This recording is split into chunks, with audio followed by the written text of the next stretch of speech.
My name is Sherry Nickerson, and I'm a director here at Old Line Government Affairs, and we welcome you to another edition of Online with Old Line. For this edition, we're really excited to introduce Senator Jeff Waldstreicher, currently representing District 18 in Montgomery County. Welcome, Senator Waldstreicher. We're so happy to have you here today. Well, thank you for having me, Sherry. I really appreciate it. So I'm going to give you guys a little bit of background, and you're going to have to fill in the blanks here. Senator Waldstreicher is a lifelong resident of Montgomery County. He grew up in Silver Spring and attended Montgomery County Public Schools, received a bachelor's degree in political science from Emory University and a law degree from University of California at Berkeley. He was first elected to the Maryland General Assembly in 2006 and served from 2007 through 2018, when he was then elected to the Senate. Senator Waldstreicher serves as the vice chair of the Judicial Proceedings Committee, which I am 100% convinced is the busiest committee in the Senate. I hope I didn't offend anybody else by saying that, but you guys were busy this year. He also serves on the Maryland Access to Justice Commission. So let's go ahead and get started. Senator Waldstreicher, can you give us a little bit of background about yourself and the district that you represent? Well, thank you for the kind introduction, Sherry. I'm very fortunate to represent one of the most diverse districts in all of Maryland and likely in Montgomery County. So I represent lower Montgomery County near the DC line. I represent portions of Silver Spring and Wheaton, where I grew up, as well as Kensington, where I live now, and Chevy Chase as well. A little bit of Bethesda in there, Rockville and Garrett Park as well. So it's an incredibly diverse district, racially, socioeconomically, and it's been a real privilege representing the area since 2006. Sounds like a very large district, and it's great that you get to represent the same area where you grew up. That's, it's fantastic. It's really special. Knocking on the doors of friends I grew up with, the parents of friends I grew up with, is really amazing. So it was July 4th recently, and the world is coming back together, fortunately, and seeing everyone in person, folks I know, folks I'm just meeting for the first time, was really just a very nice experience. I bet, absolutely. So you've been you've been a member of the Maryland General Assembly for quite some time now. What originally inspired you to run for office? Well, it's a really good question. So I'm one of the folks who got into politics by accident. I never had ambitions to run for elected office. There are lots of folks with the title Chief of Staff 2 or Chief Counsel 2. And I always was working under the assumption that that's the type of title I would have, that that's the type of work I wanted to do. I was doing pro bono work at a law firm with a wonderful environmental organization when there was a vacancy in the General Assembly. And they encouraged me to put my name forward. I lost very badly. It was a great lesson in politics, but through that process, kind of got a taste for it. And a couple years later, there was another vacancy. I had learned a bunch of lessons in the meantime, made a lot of wonderful friends. And so I put my name in the hat for that vacancy and was fortunate enough to be elected. So I have been doing it for a while. It's a great privilege to do so. I've stayed this long in part because well, first, because I like to think I'm making a difference. And second, because I'm really enjoying it. This industry is not for everyone. It can be difficult at times. Sometimes the lows outnumber the highs, but the highs are so good when you really make a difference and pass an important policy that impacts people's lives. It's an incredible feeling. And so I've enjoyed it and found it deeply meaningful. So that's interesting. You were kind of pushed into it, huh? And then just got the bug. Yeah, I mean, I'll tell you what, there are people in this world who have thought of themselves as elected officials for much of their lives. And that just wasn't me. Right. I don't mean to offend anyone. I don't hold anything against folks who kind of come up in that fashion. For me, I always thought I'd be behind the scenes. I'm trained as an attorney and thought that that would be the world that I went into as counsel to a government committee or a government agency, but ended up here in the assembly and so happy that I did because it's just been such a deeply meaningful experience. That's interesting. So I'm sure you had, from the outside looking in, and given that you have a political science degree, you had some preconceived notion of what you were getting yourself into when you ran for election. How has that been the same, or how is it different than what you thought it would be? Yeah, well, that's a really good question. So much of what we do is based on relationships, and relationships are really critical. And I think for those of us who studied political science or romanticized it, I think it's easy to think that the merits matter the most. And I'm fortunate that I'm in a General Assembly where the merits always matter. They're always part of the conversation. But relationships remain core to that conversation as well.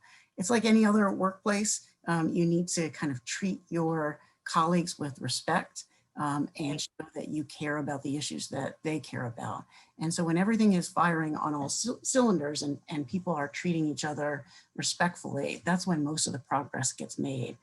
So it's a good combination of kind of the idealistic view on the merits as well as the relationship view that is so core to what we do. Well, I think one of the interesting things too about this business and the business of making laws is that even if you understand the merits and they make perfect sense, there's always another side to that issue Right. that you may not have thought about, or maybe you did think about, and it doesn't, it's just the other side of the coin. But it seems like every issue just doesn't have one other side. It's got 15 other sides 15 other angles that nobody thought about. So such a fascinating business to be in. Well, you're exactly right. And of course, the legislature used to be full of people who are trained in kind of anticipating the other side of argument, trained as attorneys. And that's the stereotype of a lot of our assemblies across the United States and Congress as well. But in fact, we've been losing attorneys in the assembly. We're probably down to the lowest number of attorneys in the Maryland General Assembly. Interesting. And so I find that the training that I received as a lawyer has been really helpful along those same lines, to understand an issue from 15 different sides, to anticipate what folks I disagree with are going to say so that I can counter it in advance, or just to be empathetic with where people are. So not saying that my colleagues don't do that, but there are fewer and fewer attorneys in the General Assembly. And I've always found my training as an attorney to be very helpful in what I do. I can understand that.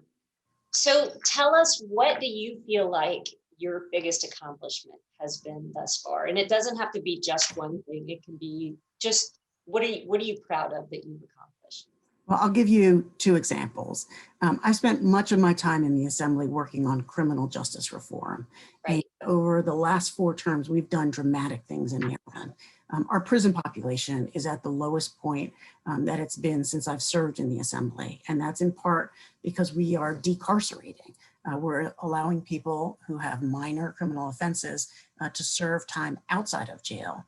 And never to go into the criminal justice system in the first place, to be diverted for mental health services or drug and alcohol services. And that's a really big deal. And we've done it in big chunks. So I was proud to be part of something called the Justice Reinvestment Act. That is the biggest criminal justice reform in Maryland history. And then just this past session, we did a tremendous amount of work on criminal justice. So we abolished life without the possibility of parole for juveniles. We took the governor out of the parole process to make it less political. And we established a system of compensation for people who were wrongly convicted to make sure that they can be compensated for any time they've spent in jail. So we've really made dramatic strides under both Democratic and Republican administrations in Maryland. And that's been incredibly exciting to be a part of. One of the things I'm also really proud of goes under the radar screen. Sometimes I think people don't think of my party, the Democratic Party, as the party that stands up for veterans. But I've been working on this issue for many, many years. And so whether it comes to tax breaks for veterans or services for veterans who continue to need a tremendous amount of services from our state, I've tried to lead the charge and have been very fortunate that my colleagues on both sides of the aisle have been supportive of expanding services for veterans and tax breaks for veterans in our state. Definitely much needed. Having come Yeah. from a military family, I get that. It's definitely much needed. So we've talked about what you've accomplished in the past, or what your proudest things that you've accomplished in the past. What do you have coming up? What do you want to accomplish still? Well, the work of justice never stops. And so continuing to reform our criminal justice system and taking the next strides when it comes to decarcerating our state, I think is important. Balancing our current notions of justice with public safety will be critical in the upcoming legislative session. But, as you could tell, this past year, we've been in a racial reckoning. And we've got to continue making progress and responding to those needs in our community. So I'll be continuing to work on criminal justice issues. Tied to that, although a little bit separate as well, is I've worked for a long time on marijuana policy. So I was one of the folks leading the charge to decriminalize small amounts of marijuana, to legalize medical marijuana. And so the next question is, do we take it the next step? Do we legalize adult use marijuana in Maryland? Our neighbors have done it. Virginia, traditionally a more conservative state, has done it. So I think it's time for Maryland to do the same. And I think next legislative session is the legislative session to do it. That'll open up enormous small business opportunities in Maryland, including business opportunities for women-owned and minority-owned businesses, which I'm very excited about. And then, as you know, President Biden is pulling out all troops from Afghanistan. So we're going to continue to have an influx of veterans coming back to Maryland. So continuing to work on veteran service issues will certainly be part of my portfolio. As you mentioned earlier, I'm also vice chair of my committee. And as you know from your role, the vice chair's primary role is to support the priorities of the chair. So I'm very fortunate to work under President Bill Ferguson and Chairman Will Smith. And so much of my job will be supporting their priorities, keeping the trains running on time, and making sure the things that are at the top of their list get through the legislature and get made into law. Well, it sounds like not only are you going to be a very busy man in the upcoming years, but it also sounds like you're in a place that you belong. Like you're clearly very passionate about criminal justice, and all of those issues are going to come through that committee. So it sounds like it's just the perfect placement for you. Well, thank you for saying that. It is a tremendous amount of fun. And part of that fun comes exactly from what you said. Feeling like I'm in a place in politics, in my career, where I can do good work on behalf of people I care deeply about. So I care passionately about my constituents, especially the most vulnerable throughout our state. And I'm fortunate to serve under a leadership with Bill Ferguson and Will Smith that also prioritizes those things and provides me the room and the responsibility to pass some meaningful legislation. Well, and anybody that ever has the opportunity to watch you, either in committee when you're working or when you speak on the floor, you are very passionate when you get up and speak, and it's it's clear that you're there for a reason. Well, thank you. I try not to get up on the floor too often, but I hope that because I do it so rarely that it's meaningful when I do. Exactly. So I'm going to ask you the hardest question of all to wrap things up. What is one unique thing or fun fact about yourself that you'd like to share with people? Oh, so here's a fun fact. This is kind of random, but I'm slowly but surely, this might lose me an election. You're hearing something secret here. I'm slowly but surely becoming a Buffalo Bills fan. So what? My wife is from Buffalo, and I grew up here in Maryland. I grew up as a Washington football team fan. But they've just been terrible and mired in controversy for many, many years. So, coming up in the 80s, it was a wonderful time to be a fan. But since 1992, there hasn't been a lot to root for. So I married into a Buffalo family, and now my kids have become huge Buffalo Bills fans.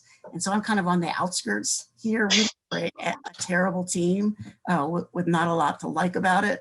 So I'm slowly making the transition. It's a weird feeling. I totally understand that. I too am a football fan, although I tend to lean towards college football, not NFL.